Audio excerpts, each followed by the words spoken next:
клубника дерем ба, той басқарам ба? Екі түрлі. Білесіз, сіз қараңыз, ағылшынша білесіз, дұрыс па? Итальянша білесіз, тағы қандай испанша білесіз. Қазақстанда не істеп жүрсіңдер? Әрдайым мысалы қызға қараймыз. Қыз бақытты болып жатыр ма? Нашар болса шетелге кетеміз. Ұзату ма, үйлену той ма? Ұзату 99% үйлену той. Мен Маған да сондай самооценка беріңдерші, пожалуйста. жасым 21-де.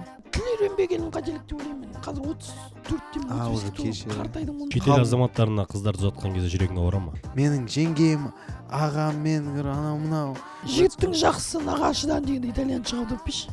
The best one from the man is from the mother side. Бля, не проверишь.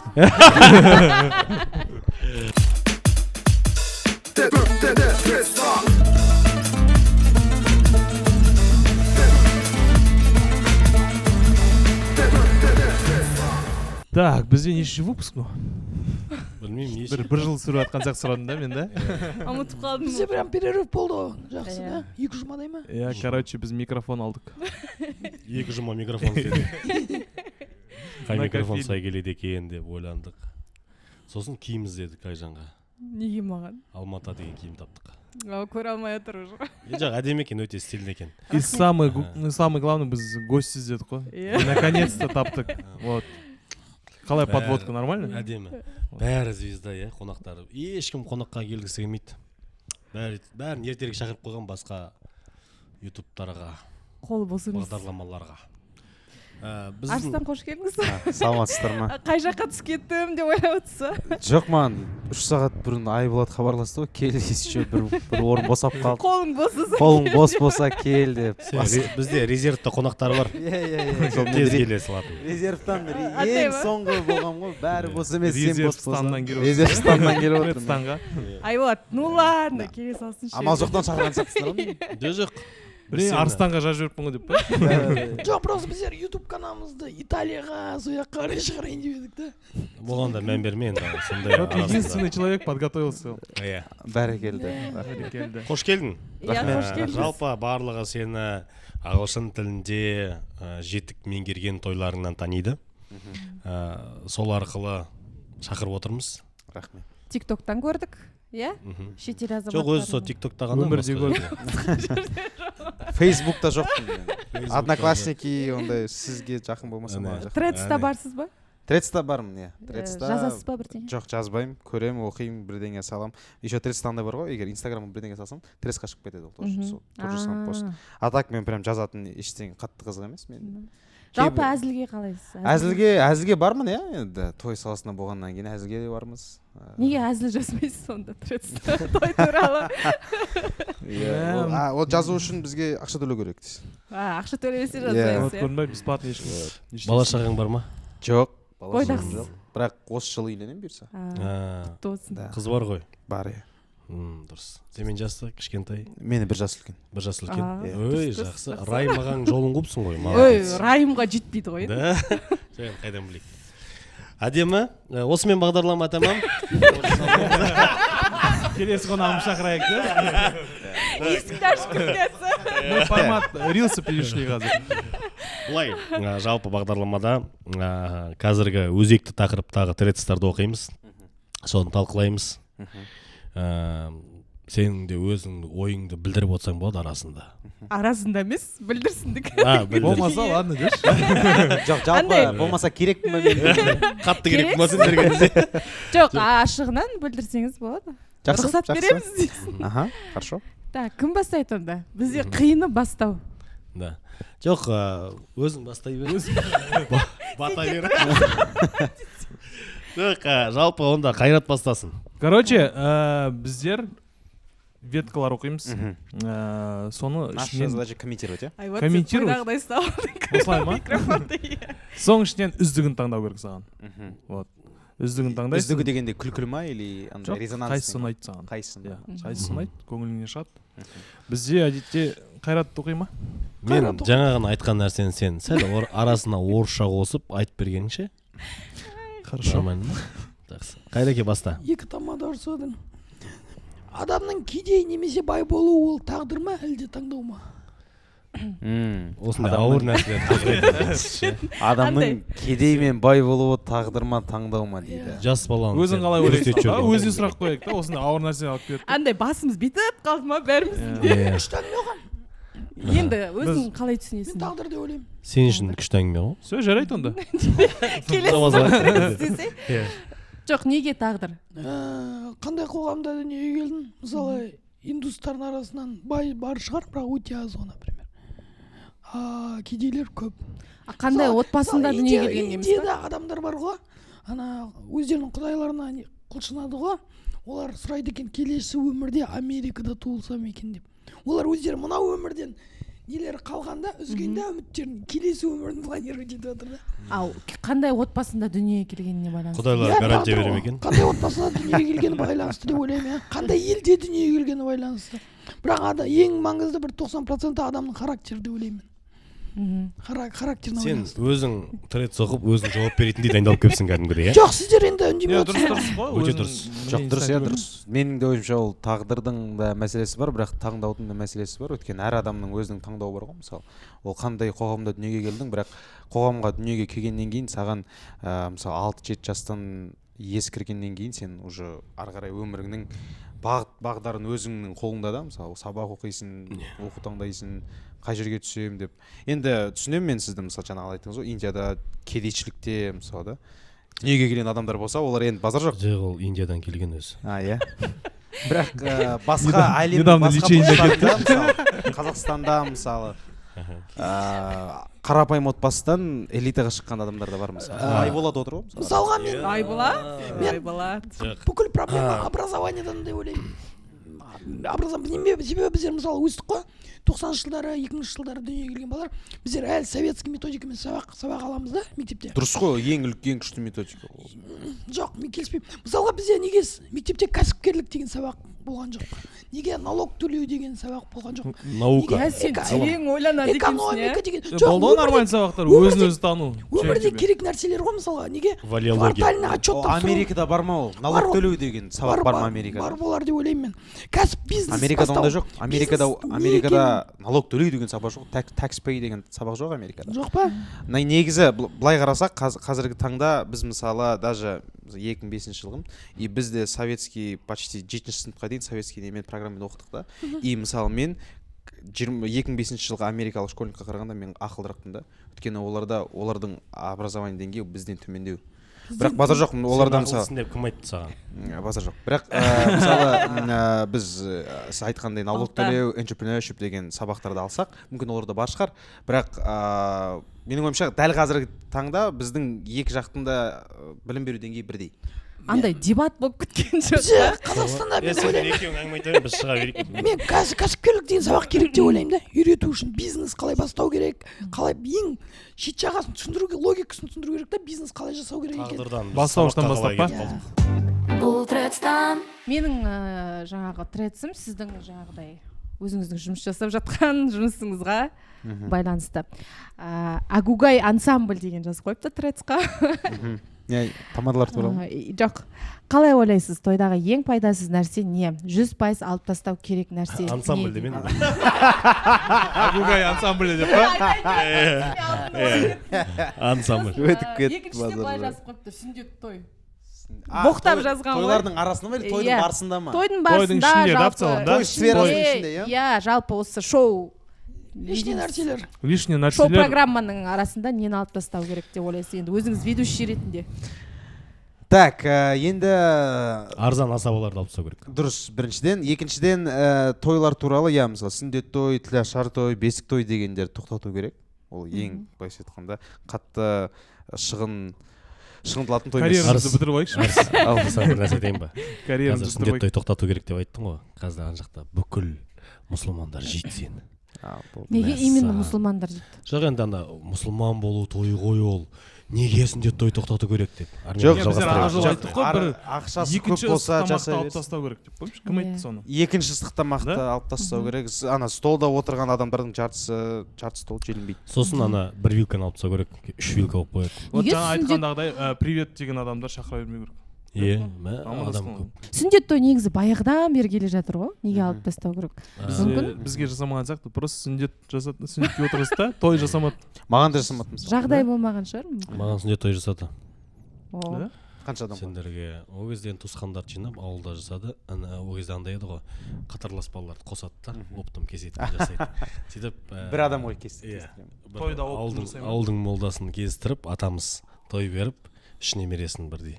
Сөйтіп үшеуміз үштесек те жаттық, ауылдың адамдар келеді да, бәріне көрімдік береді үшеуі. Қарап жатасың. Жоқ, қарап жатасың. Кімге қанша береді? Кімге көп береді екен деп ше. Андай уже крупно кіріп жатқандар маған келіңіз деп. Сен сол кезден ақшаға Сол кезде Неге қарап, қандай жағдайына қарап көп береді? Мысалы. разве?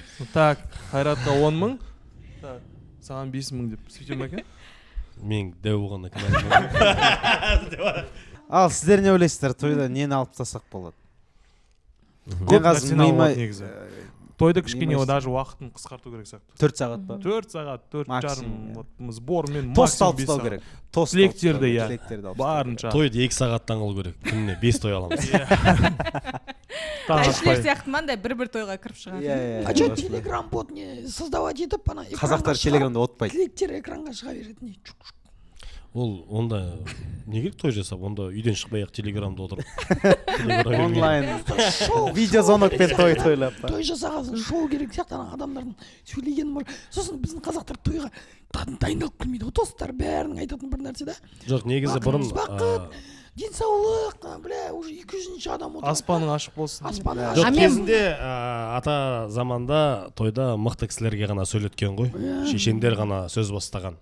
Ал қазір енді екінің біріне көңіліне қарап сөз бере береді. Ол дұрыс емес. Жаңа Арыстан сөзін бөліп жүрдім ау дейме? Не жетіспейді деп айтып отыр едің сен. Бірдеңке деп күшті келетін да. Егер сіз үйленсеңіз, Мен қандай, бұйырса осы жылы иә. тойым ғой, Жаңа иә. айттыңыз Мен ғой. тілектерді қысқартамын барынша. Бір әулетке беремін, құдаларға беремін, үлкен нағашыларға беремін, болды.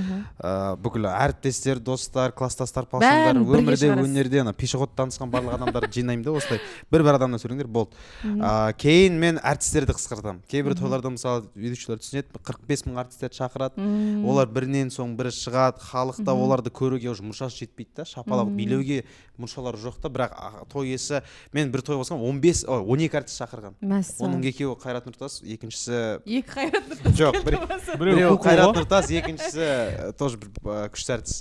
12 әртіс шақырған ғой, ойлаңызшы, 12 әртіс.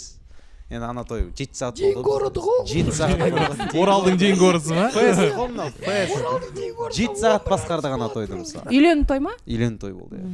Сен тойдан шаршаған сияқтысың бастамай жатып. Жалпы неше жыл болды жүргізіп жүргеніңізге? 2 жыл. Қашан қоясың?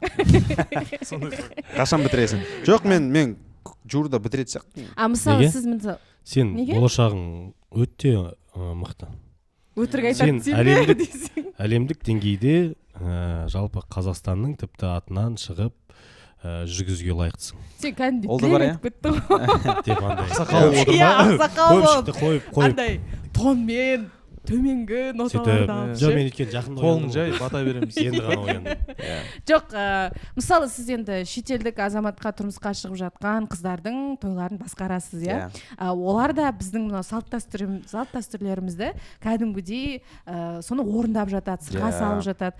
Олар өз еркімен жасайды ма әлде Жоқ, олар өз еркімен жасайды. кәдімгідей талап қоя ма? Сен жасау керексің, Өз сен еркі- маған қалың мал беру керексің, сен Өз маған еркімен сырға салу жасайды. керексің. Олар деген енді былай сияқты. жасайды әрдайым. Олар негізі шетелден келген күйеу балаларға түсіндіреді. Бізде осындай болады, былай жасау керек. Бірақ енді мүмкін бір 100% орындамайтын шығар, бірақ 70% точно орындайды. Шетел азаматтарына қыздарды ұзатқан кезде жүрегің ауыра ма? Вот, мен осы сұрағым келген. Себебі менде сондай бір жағдай болды. Египетқа ұзаттық. Біз сол мына Египетқа аяқ емес, салып- египтянинға. Жоқ, Египетқа ұзаттық қой енді. Сол Египет жаққа халқы, кетті ғой, иә. жалпы. И сол Мысыр кезде халқы. кәдімгідей адамдар құттықтап отырды да Жылай енді берді ма? ештеңе етпес деп солай құттықтап отыр. Зато Аяп пирамида па? көресің. Прикинь? Сондай аяп, иә. И той иесі андай как-то біртүрлі болып жүрді да. И сенде Жоқ, бастысы мұсылман ғой. мұсылман ғой, иә, бірақ все-таки құдаларымен сөйлескісі келеді ғой ол кісілерде. Сенде мысалға менде енді анандай кездеседі ғой сондай жағдай, менде көп Айжанды да Оралға ұзатты ғой. жауап берсінші енді. Иә, менде енді Орал а так Европа. апта сайын көреміз ғой осындай тойларды. Енді әрдайым мысалы қызға қараймыз. Қыз бақытты болып жатыр ма, қыздың көзі жайнап тұр ма, көзінде махаббат оты бар Мен болса. ойладым әрдайым қызға қараймыз. Нашар болса шетелге кете берсін. Жоқ, әрдайым Ее не жалко деп па? Қазақстанда әдемі қыздар қалу керек Иә, десің. қыз бақытты болса, ештеңе дей алмайсың. Ол бақытты болса, той иесі де бақытты, барлығы бақытты, қонақтар да бақытты. Неге әдемі қыздар вот керісінше шетел азаматтарына күйеуге шығады? Жоқ, Байқайсыздар ма? көздерінде не тұрады? Ақша тұра ма, нұр тұра ма, бақыт тұра ма? Көздерінде тұрады негізі былай қарасақ, шетелдік күйеу балаларға талаптарды азырақ қойды қазақ күйеу балаларына қарағанда. Және де мысалы шетелден келген күйеу бала мысалы қараймыз ғой, оның қазақ күйеу баласына қарағанда мүмкін ақшасы да аз болуы мүмкін. Ол жерде махаббат та болуы мүмкін. Мен мысалы махаббат мына жерде, иә, мысалы мына жерде махаббат. Мен мысалы талай той басқардым, бірақ андай шіріген бай күйеу балаларды көрмедім әлі. Сондықтан бұл андай прям біздің жасымызға келгенде Махаббат, көресің деп. иә. Жоқ, жасымызға емес, дәрежемізге келгенде көресің. Көп кездеседі. Ұлттардан ба? Жоқ, біздер көп Ой, шашылып жатыр бұның. иә. Ұзату ма, үйлену той ма? Ұзату ма, үйлену той ма? 99% үйлену той. Мен бір-ақ рет үйлену той басқардым. Ол қазақ, қыз Қытай елінен келген. Бұл қалғандар барлығы ұзату. Мәссаған. А мысалы жаңағы жігіт бар үйіндегілер ғой. бүйтіп отыратын сияқты ана алдынша, даже келініміз китайский деп. Китайский келін. Даже келін китайский. Шетел азаматтарының Бергізбен ата-анасы қалай қарайды? Осы біздің салтымызға, оларға қызық па, Оларға немесе өте олар қызық. шок бола ма? Көздері жайнап тұрады әрдайым. Олар Әсіресе қандай әсіресе Европа елінен келген құдалар, олар кәдімгідей жүздері ашық болады. Всегда итальянецтер, испанецтер, американецтер, олар әрдайым жүздері ашық болады. Олар кез келген салтқа тамсана қарайды. Кейін мысалы мен былай 5 апрель күні, қанша 3 күн бұрын біз Италиядан келген құдаларды күттік та, и олар бізге былай тілек айтқанда бізге айтты: сіздер өздеріңіздің ата салт дәстүрлеріңізді сақтадыңыздар, сол үшін біз сіздерді құрметтейміз мысалы. Бізде қазір мына Қызылжар деген арақ ауыр екен деді. жақсы. Бірақ мысалы Италияда олар айтқан, бізде культурамыз кішкене жоғалып бара жатыр. Салтымыз жоғалып бара жатыр. Бізде қазір ассоциациядан тек қана Тугис жазбасын немен ба, тугис? пицца мен Пизанская башня қалды. Болды мысалы. Ал сіздерде тойды мысалы этноансамбль бастады, батырлар тұрды, кәдімгі қазақша сөйлеген бата Агугай бастады мысалы. Ол сондықтан олар айтқан бізге, сіздердің былайша қазақ елінің осындай салттарыңызды сақтағаныңызға біз құрмет етеміз. Біз шокеміз сіздердің салттарыңыздан. На колени демен ба сол? Бізге ұнады сол жерде. Міндетті түрде шапан, камзол беретін шығар, иә? Камзол емес, камзол дей берсей. Камзол. Қызылордада камзол деп айтады. Қызылордада любой сөзді через қ айтады ғой. Ой, Айбат, сен сөйлемей-ақ қой енді. Камзол. Қызылордада камзол деп айтады. Құсындет той, құсындет той. Сен Қызылорда адамдары жек қояды қазір. Жемейді. Жейді. Өзім ғой. Красивый. Қызылорда нағыз қазақи, ол қала білесің ба? Бопты. Сен нағып ұрсайын деп жатсың сен. Сен ғой мен сөзін бөле бересің. Қареке, біз өзіміз WhatsApp группа ашайық та. Жаңағы айтып жатырмын ғой, Маған просто камзол. қызықтармен тыңдағым келіп тұр да. Иә, камзол, шапан берген кезде оларға біздің жаңағы узорларымыз немесе оның дизайны. Ою деп айтады, ою. Мен 100% сендім ше, мысалы қазақ ата әжелеріне қамзол бересің ғой, олар тойдан тойға андай уже коллекция, сандық жинайды да, қамзолдардан уже ішіңме келмес, олар бере салады басқа адамдарға. Бірақ шетелдікке берсең, олар 15 жыл сақтайды да, ана үйіне іліп, кәдімгі бұл маған сыйға бер деп 100% сендім. Өйткені оларға даже бергенде олар мынандай Қайдан білсін барахолка. Қазақтар. Қазақтар. Иә, ақшасы барлар, Жоқ. ақшасы барлар, дизайн. Бірақ маған ұнап жатыр то, что қазір сондай Бөлек цивилизация. күшті киімдер. Маған бағдарлама ұнап отқан жоқ.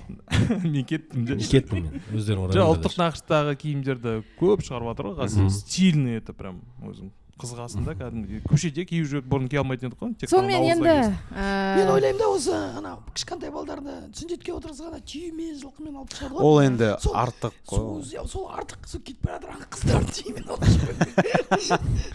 ата енесі бүйтіп қалатындай да. Шықты менде ұзатуда. Сойып бешбармақ қылып берсеңдер вообще шалқасынан түседі. қашан? Мен Керемет идея, Қайреке. Атпен шығарған. Атпен Толып шығарған. тұр ғой, түр бар ғой. Мен батырлармен шығарғанын көрдім. Жоқ, батыр енді болады, бірақ атпен шыққанда көрдік. Мен невестаның жылқымен ресторанға кірген. Бізде даже роддомнан агугаймен шығарып жатыр. Не ол той? Роддомнан агугай жүр ол. Сонымен онда көрдім, этно ансамбль саунада жүр. Серьезно айтам? Мен кәдімгі бірдеңе айтам ма Не, десең серьезно. Саунада ма? Тиктоктан көрдім. мен барып көрдім бе деп ойладым. Домбырамен. Терлеп тұрып жатыр. Енді ол дұрыс емес деп Иә. ойлаймын. Беташар саунада отыр ма? Айтам. Просто вообще жүр сондай. Не деген? Выступление. Ал Ермек сөйлеші енді, сайрашы. Қанекей тілім сөйлеші. Местный қыздардың беташарлары ма? Так. Дәулет Мукаев деген саясаткерді барлықтарыңыз танисыздар ғой. Иә. Танымайды екен. Жаз инстаграмға. Сол жерде былай депті: қазіргі жасыңызға келіп өмірлік қандай сабақ алдыңыз, кеңесіңізді түртіп алайық деп сұрақ қойған екен Threads'тағы оқырмандарға. Сосын бір кісінің комментариясы маған өтті: декретке миллионмен деген курс сатып адамдарды мемлекетті алдауға үйреткен адам да депутат болатынын түсіндім дейді. Мәссаған, шахи мат қылыпты ғой. Өте свежий ветка, иә? Әдемі. Бүгін кеше жазылған. Жаки атқан кезде. Сол кезде скрин жасалынған. Арыстаншы. Сол келе атқан кезде Оқысам веткаларға болады ма? беремін ғой. Жазба ғой. Жауабын дайрекке жазып жіберемін деші. Жауабын дайрекке жазып жіберемін. Сосын енді Осыны қателік күшті ғой. Давай, айтып шығық. Сен Ермек қандай өзің қателік айтшы жасадың? енді, сен басынан өткен болар, қандай жағдай саған. Или сен Алаяқтық қателеспейсің ба? Мен мүлде қателеспеймін ғой. Мүдірмей дей ма.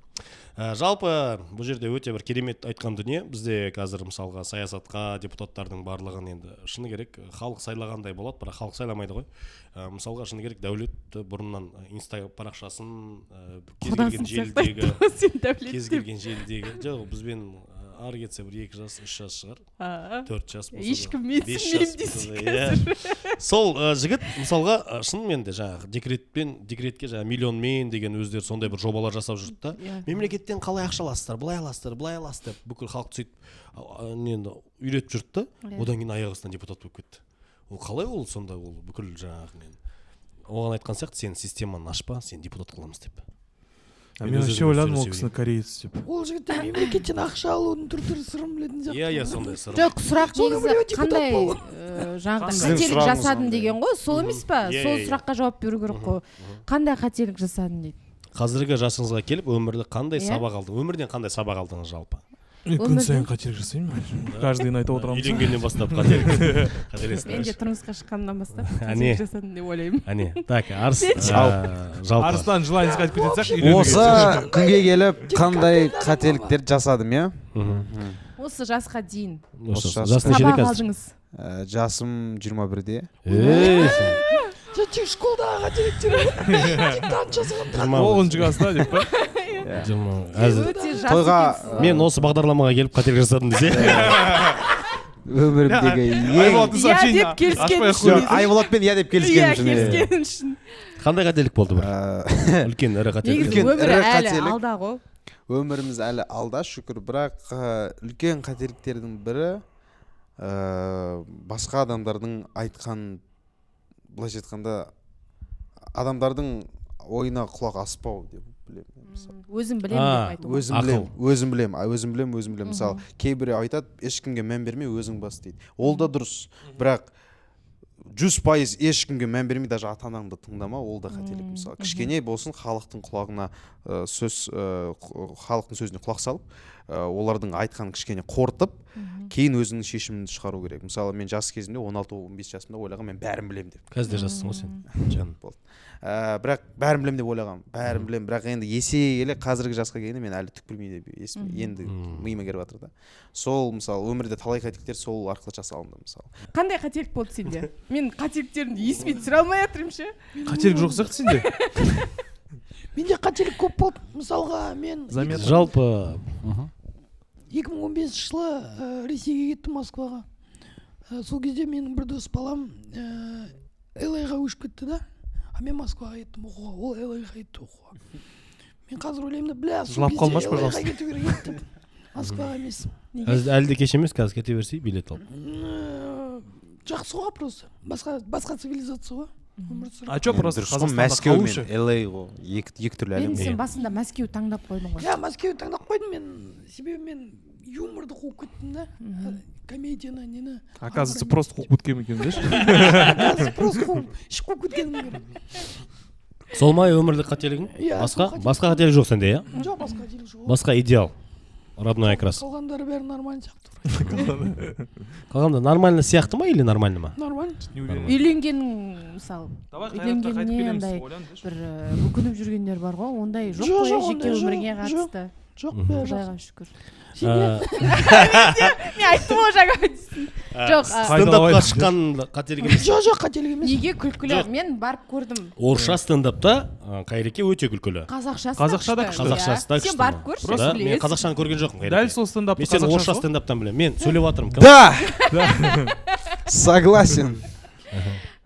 Сөйтіп жаңа қателіктер Тіл үйренбегенім қателік деп ойлаймын. Тіл Әлде үйрену, кеш емес? ағылшын, басқа тілдерді үйрену керек. Қазір нешедесіз? Мен қазір 34-темін, Уже кеш, иә. қартайдым ғой мен, иә. кеш емес, неге? Сен ойнап айтамын, бірақ кеш Неге емес. ондай ой Ешқашан да саласың кеш ба? емес.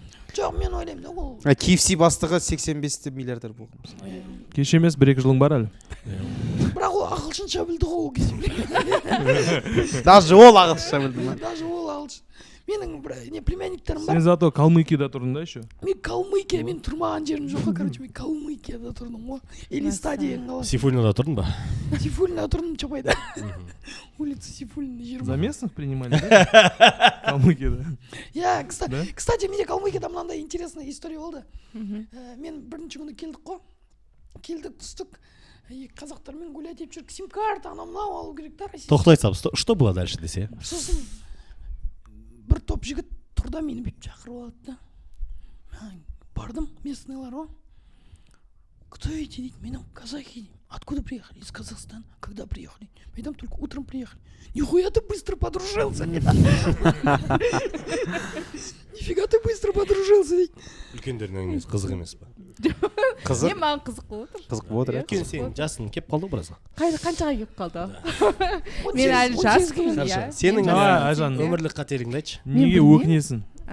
Күйеуге шыққан ма деп па? Жайдарманды ары қарай жалғастырмағаннан өкінесің бе? Иә, өкінем. Өкінбе. Себебі белгілі бір жетістікке жеткен жоқпын жайдарман ойнап. Чемпиондық керек еді сендерге. Жайдарман ойнағанда сол шығар жабылмаған гештальт. Бір белгілі бір жетістікке жетпедім. Екіншіден осы жолда әрі қарай қуып кетпедім. Қуып кетпедің? Иә, себебі тұрмысқа шығып кеттім. Себебі өйткені бір адамды қатты жақсы көріп қалдым. Күйеуге шығасың ба деді, жарайды шығамын дедім. Сөйтіп шығып кеттім да. Бәрі жайына қалды. Ішеміз ба онда? Бәрі де жайында қалды. Арақ ішейін бе? Енді міне шығып жатқаным шығар. Оған дейін бала туасың, сонымен депрессияға кіресің, толасың, ақтайсың. Сонда неше бала Сондай тудыңыз? проблемалар болып кетті. Соған шығар тек өкінетінім, ал былай қатты бір өкініш жоқ. Исен ағадан хабарласып сұрап көреміз ба, өкінбейсіз ба, Айжан кетіп қалғанына деп. Жоқ, өкінбеймін деп. Все нормально дей ма?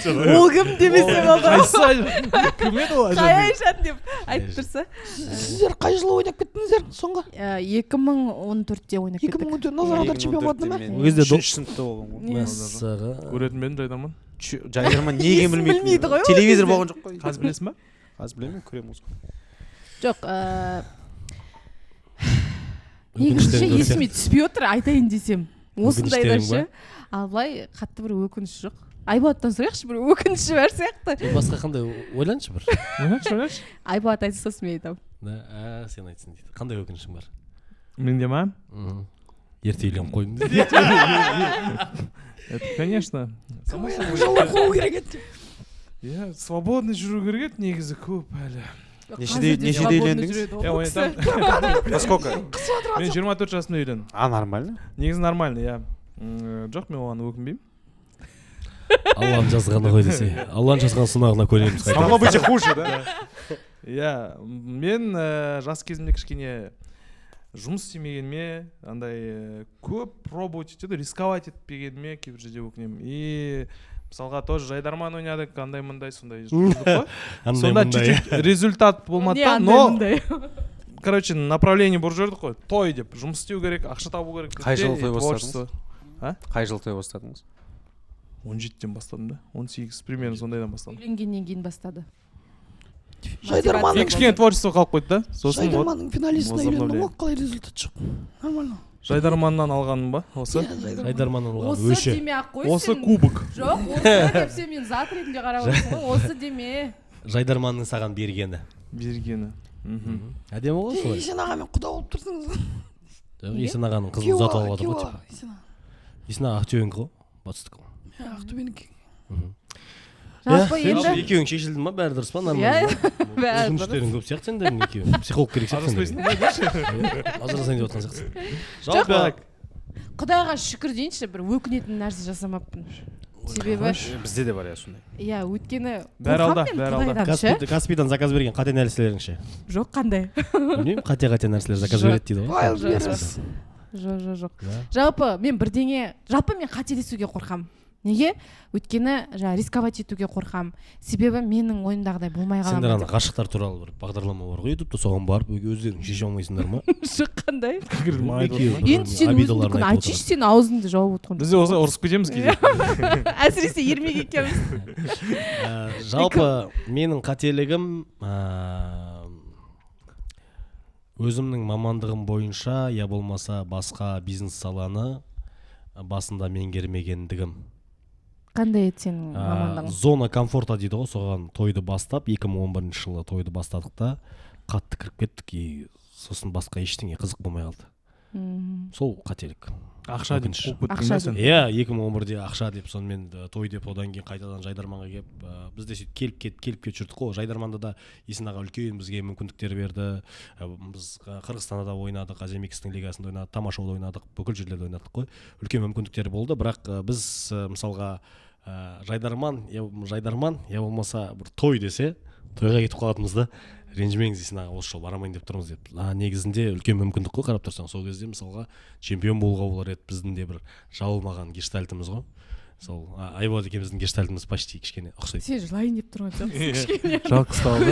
Жас келіп тұр. Өкінішті, жас келді, жасымыз кетіп келе жатыр. Бірақ ең негізі бір өкінбеймін, өйткені мен қаншама шәкірт тәрбиеледім Жайдарманға.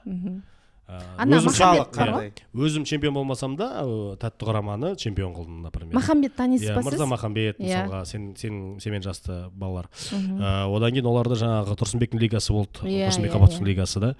Сол жақта чемпион қылдым оларды, бірінші чемпиондар. Ондай жасында ешкім чемпион болған жоқ та. Сол кезде енді мықты автор ретінде танылдым деп айта аламын. Бірақ өзің істемегенде әйтеуір шәкірттеріме істеттім. Сол қуантатын жағдай. Енді көбісі айтады ғой Жайдарманда ақша бермейді деп ше. Жайдарманда бірақ Зато сейчас на гелике. Да. Бірақ енді шүкір дейміз. А так Жайдарман ойнап редактор болатын едім. Иә, Жайдарман ойнап редактор болған еді. Деу Матис. Деу Матис. Что-то опустили, да?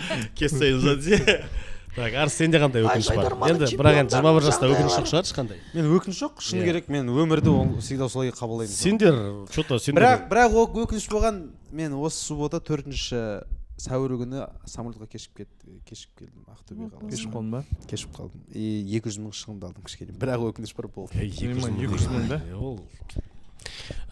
Мен еще андай бір өкінішім бар, то что мен мамандықта бізде Алматыға бару ғой, мақсат Оралда. Мысалы алматылықтар мектеп бітіргенде шетелге кету болса, бізде Алматыға бару.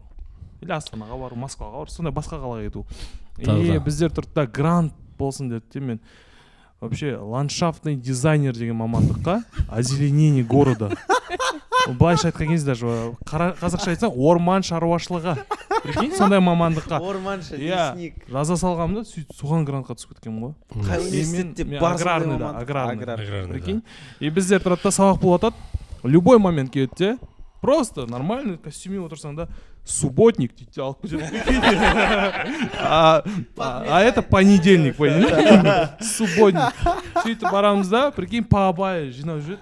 Мен айтамын, мен кетіп қаламын. Я так полгода не ходил так сабаққа. Бармайтын едім вообще. Потому что сабаққа барасың, и бәрі отырады, блин, универ бітіргеннен не істейміз дейді. Прикинь, сондай, ешкім мамандықпен алып кетеміз. Сен түрің бірақ аграрный бітірген адамға ұқсамайды. Сен түрің жаңағы Ломоносов атындағы. сөйтіп Кимэпқа енді не в обиду, бірақ аграрный асханаға барасың ғой, үстін пирожкиіміз сасып кетеді. И мен бір раздражал, барам да Кимэпқа барам да тамақ ішемін. Сөйтіп барып, мог себе позволить это. Это круто. Самооценка жоғары болып тұр ғой. И маған соны раздражало то, что, блин, ана Казгуда қарайсың, андай қызықты да студенттік шақ. Бірақ қазір былай қарасаң, анау-мынау, а бізде тұрады да КВН болады, бірінші орын 15 мың дейді. Бір кубок береді, сосын тұрады айтады, мынаны әкеліп тастаңдар сосын дейді. Ертең волейбол береді, волейбол болады, осыны береміз. Прикинь, волейбол бірінші орын дейді. Қайтып соны по кругу, короче, бір жылда бір нені.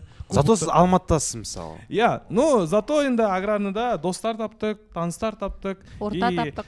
Короче, андай болды да, мотивация болды. Блин, универден дым шықпайды ау, значит, мына жаққа упор салу керек. Сценарий жазу керек, бір не істеу керек, надо кішкене тұрмысып адам болу керек деген. Айболат, сен мұнда Алматыда той басқа жүрсің, а сені Оралда қояндар күтіп отыр, прикинь. Ана аграрный өздері сөйлесе бересің. Қояндар ма? орман шаруашылығын бітірген адамдар қайда деп ешкім жоқ. Қояндар оралмай. Күлкілер бәрі отыр. А так мен лесникпін сол.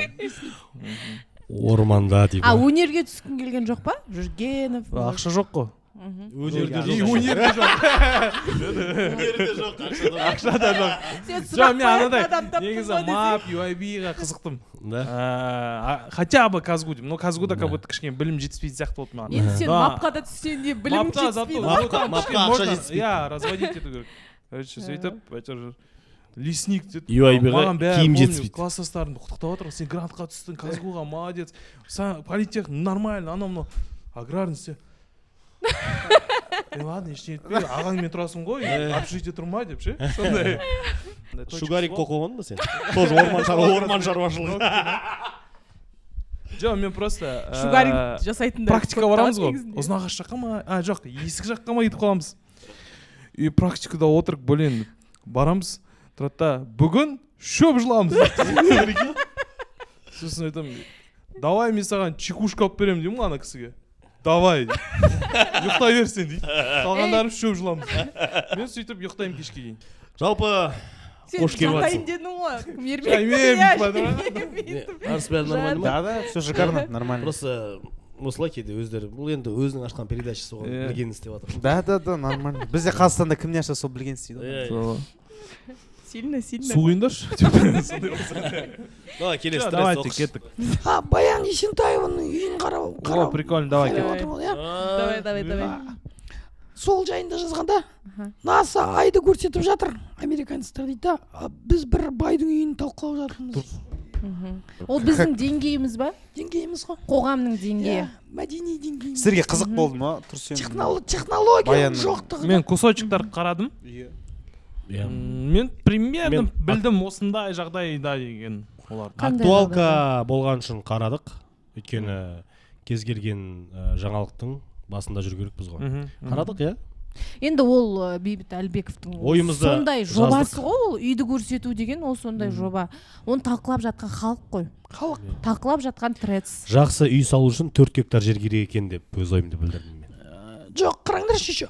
Мысалы Тұрсынбек екінші әйел алды ғой, бәрі хаве болып отыр да. Былай қарап тұрсаңыздар, Баян Есентаевна, Баян күйеуі де, екеуі де замужний женатый адамдар ғой, екеуі встречаться етіп жүрген кезінде. Баян Мақсатқызы. Баян Мақсатқызы, иә. Есентаева Баян Мақсатқызы. Жоқ, Есентаева емес, Баян Мақсатқызы. Баян Алагузова. Мақсатқызы. Алагузова. А Есентаева это, мне кажется, За это телефон тебя болды порвут. ондай. Иә, Понял там. мынаны көріп жатса сізге Баян ханым сторис Баян жасап Мақсатқызы, давай. қойып. кеттік. Баян Мақсатқызы. Они тоже встречались, будучи в браке уже. Но их никто не осуждает. Сен енді ол жеке өмір ғой. А, Сен жеке Тұрсынбек өміріне те жеке қосылып өмір жатсың жақсы. ғой. Ешкім төсегіне кірмей ақ қояйық. Иә, Иә, сен үй не болды жаңа? Тұрсынбекне жағы Баян Жоқ, ханым тут оның бәрі двойные стандарты же. Почему Почему двойные Тұрсынбек стандарты? екінші қатын алса, это плохо? Қатын емес, Это как- біріншіде әйел деп это как- айтайықшы. Неше рет айттым уже. Мен туалетке барғым келіп жатыр, бітірейікші тез. Жоқ, давайте олай жеке өмірін нетпей ақ қояйық. Ол просто үйін көрсетті ғой, ол жеке өмір жайлы бір ауыз. Жалпы айтқан үй жоқ. туралы не дейсің? Иә. Арыс? Вот. Жоқ, енді сондай үйде тұру үшін сіз не істер едіңіз? Еңбек ететін едім. Екі бочканы сататын едім. Жұмыс істейтін едім. Бірақ андай даңғарада үй күшті да, бірақ білмеймін. Ой ішінде береке бар ма? Уютно ли там? Не, если им нравится, мне тоже нравится. Как бы, да. Жоқ, өзіңіз тұратын ба едіңіз? Конечно, конечно. Ата-анаңызды бәрін алып келіп, әйеліңізбен, бала-шағаңызбен, Таза әлде сіз қазақша мышление болады. Туысқандардың бәрін жинау керек. Қонақ шақырып, Құдалық шаңырақ. Әр жұма сайын Әжем- түсіріп. Әжемізге жақсы. беш бармақ бассейн. жасап, немесе бөлек шығасыз ба? Жоқ, мен бөлек шығушы едім. Мысалы, мен дәл қазір Ақсайда бір комната 42 квадрат тұрып жатыр, мен бақыттымын. А олар ана Заңғарада үйде тұрып жатыр. Олар вообще бақытты. шығар, иә. Менің ойымша бақытты сияқты. Мен де бақыттымын, маған өз бақытым ұнап жатыр. Бірақ ана үй әр қазаққа бұйырсын, мысалы, байса қазақ байсын. Мен ешкімнің үйіне андай менде осындай үй болсыншы деп қарамаймын. Бұйырғаны болады. Байлар бақытсыз дегенде бразильский сериалдардан көріп алғанбыз да біздер просто. Жоқ, біз Атақ бәрі бақытты ма? Тредста жазып жатқандар, олар қызығып, осындай болса екен деген жақсы ниетпен жазып жатыр ғой. Ақ көңіл ниетпен жазылса жақсы. Ал бірақ көре алмаушылық ниетпен болса ол көре алмаушылық. Өйткені ол жерде менің ойымша, мысалға кез келген нәрсе көрініске байланысты. Былай подачасына байланысты орысша айтқанда. Мысалы, ол жерде әдемі ход болды да. Мен бұның барлығын жаңағы жан жарым үшін жасадым деді да.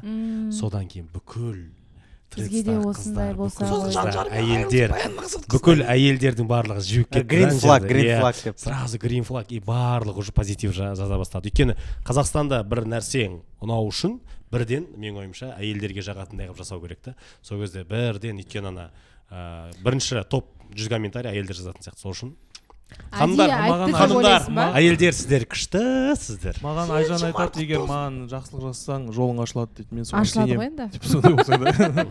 Ашылады ғой, ол шын ғой енді. Немене ашылмай жатсыңдар? Не, қай жер ашылмай жатыр? Жоқ, негізі күшті мотивация. Күшті мотивация. Үй жаман емес деп. Сіздің үйіңізден үлкен ба?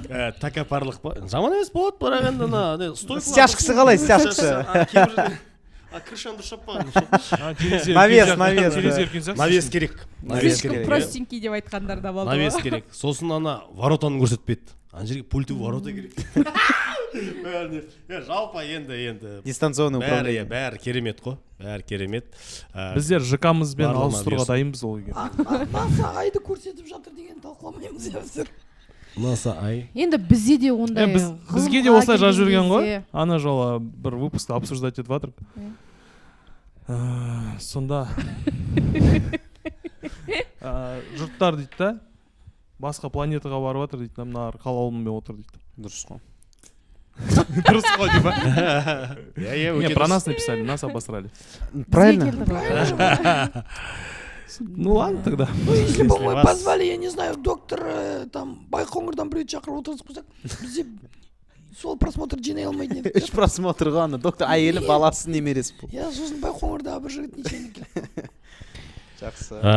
Давай келесі онда да. Жалпы жоқ, үй туралы өте қатты тредста әңгімелер болды.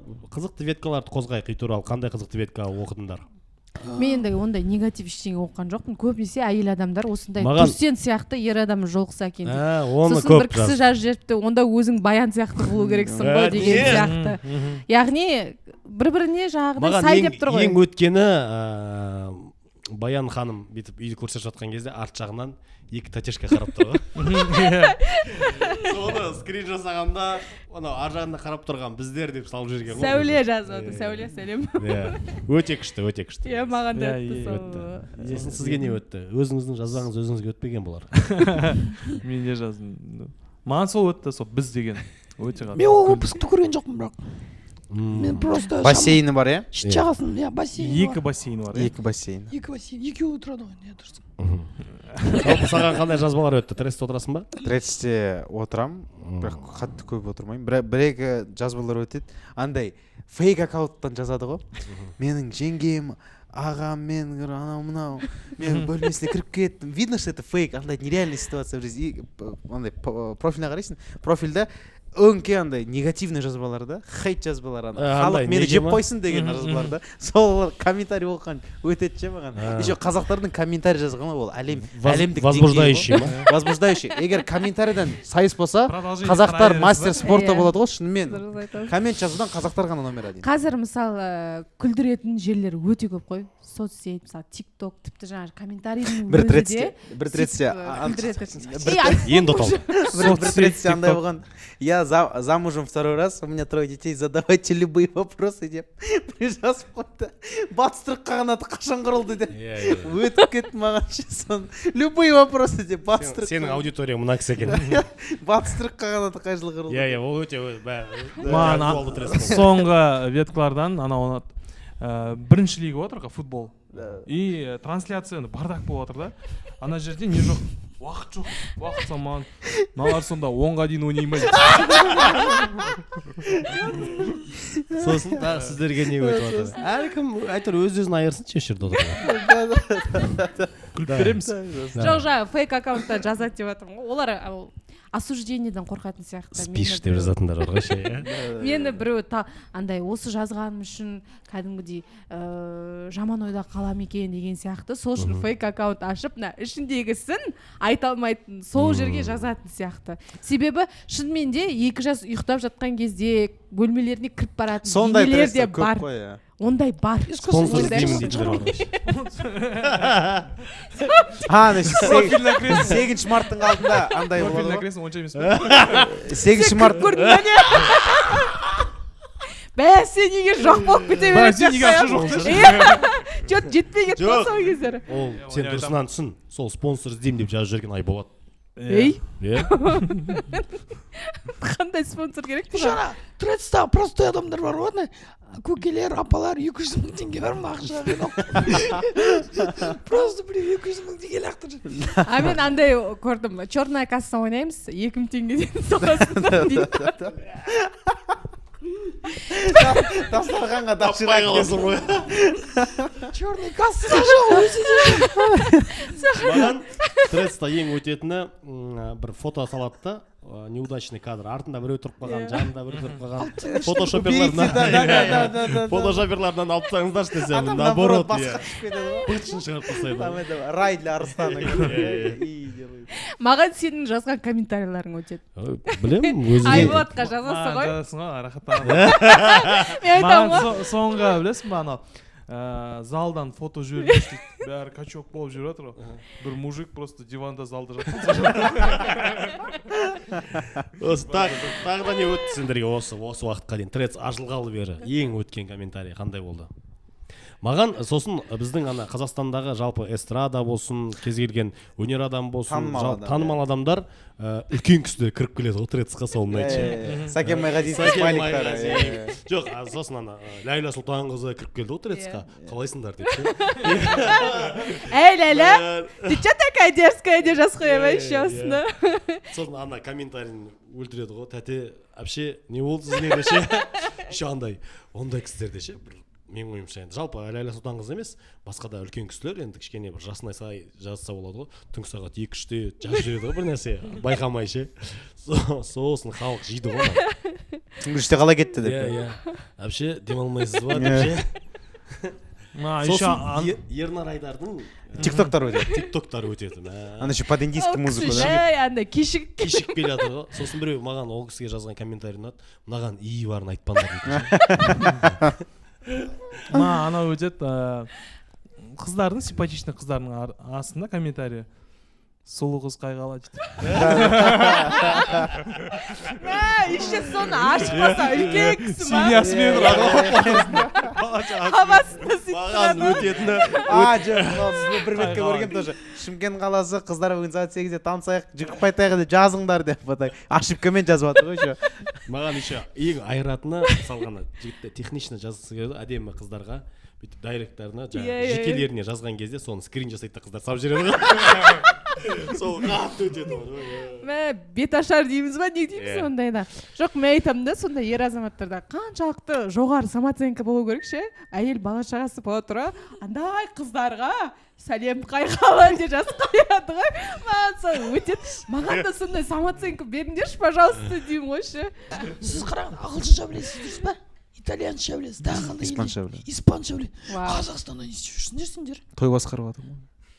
Қазақстанға мен сияқты бір адам керек деші. Иә, Қазақстанға ертең достық паласта Я думал, неге үйленейін деп жатсың деп. Творчествомен, Мен сөйтіп айтамын деп мировой ойладым. уровеньға шығуға возможность бар ғой деген ғой, тіл бар да. Әлемді жаулайтындай Иә, мүмкіндігі бар, иә, Просто Арыстан. қазір мен қарашы, мен қараңызшы, мысалы мен просто Патриот шығыпты. менде қараңыз, менде дәл қазір басты мақсатым аяққа тұруда Алматыда.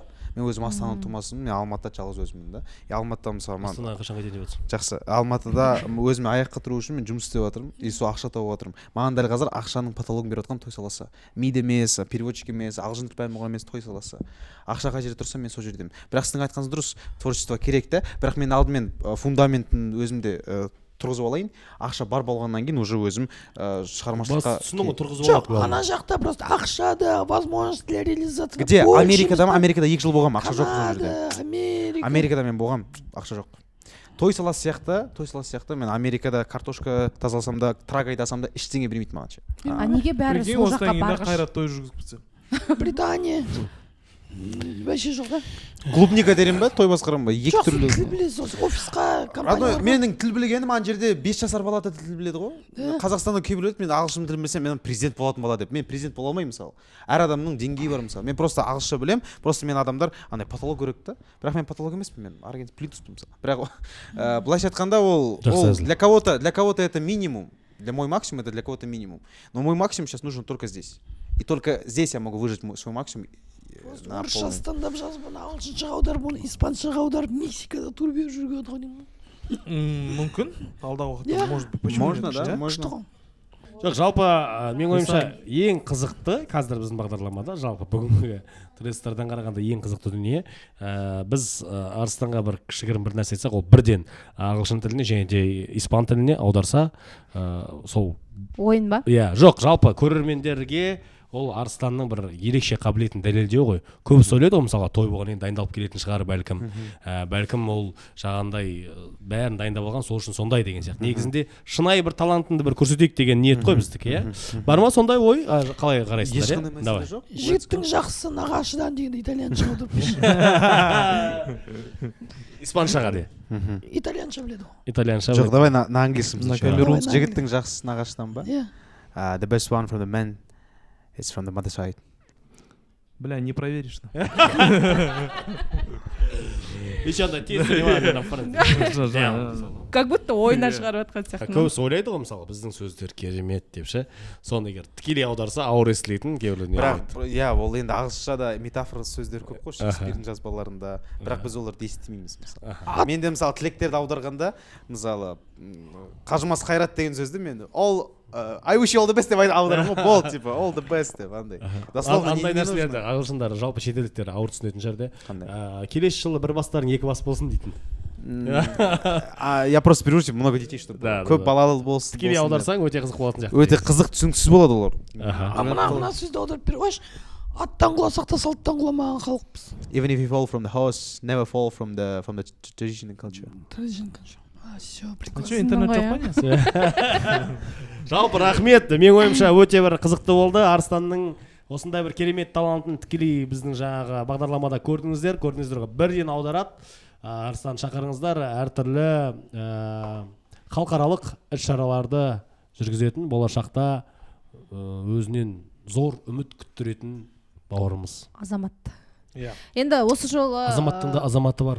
Айболаты бір бөлек деші. Ой, қойшы. Мен айтайын дегенім, арасында сізге ең ұнаған, ең үздік трец, қай трец, қай жазба, қай бұтақ? Явно сен кемес деші. Мен үшін ең үздік Да мынаған жоқ, работайте дальше. Өшіртсеңдер ана выпуск деп. Смысл жағынан ба? Иә. Идеология, ой жағынан ойға шомылдырып жіберген трец, ол алғашқы трец қой. Кейде адам таңдау ма, тағдыр ма деген. Ойландырып жіберді. Ойландырып жіберді. Ауыр, бірден Ауыр. бастадық. Мынау біздің демеушіміз болашақ. Махаббат Глоу, да? Яғни мынандай қолдан Осындай. құйылған шамды Шіркін, әр кім істеді келген екен? қонағымызға біз табыстаймыз. Иә. Иә, алғысымыз Рахмет. шексіз сізге Рахмет келіп көп. қолдағаныңызға. Иә. Негізі Арыстандай жігіттер қазақта көбейе берсін дейміз. Арыстандай айбатты, жолбарыстай қайратты. Мен жастарға сенемін. интеллигентный, әлемді мойындататындай осындай шоумен, жүргізуші біздің бүгінгі трецтанымыздың қонағы болды.